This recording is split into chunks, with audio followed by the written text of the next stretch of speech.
Welcome to Samba Samba. Enjoy the video. You start by opening the Contacts app and going straight to your own contact entry. Once done, tap the card labeled Me or your name to view details. This is the record you will convert to a QR. Make sure the contact has the phone number and email you want to share, because the QR pulls fields from this card. If any info is missing, edit now, add number or address, so the generated QR contains the correct data when you create it.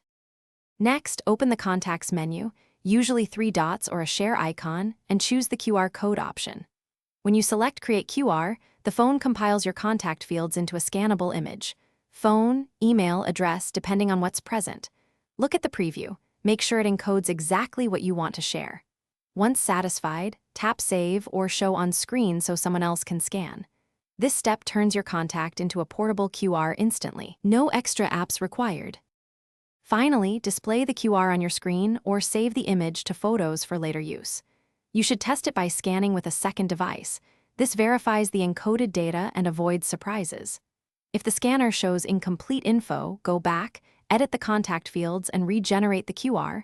Small typos break transfers. Also ensure screen brightness is high and the QR is not cropped when scanned.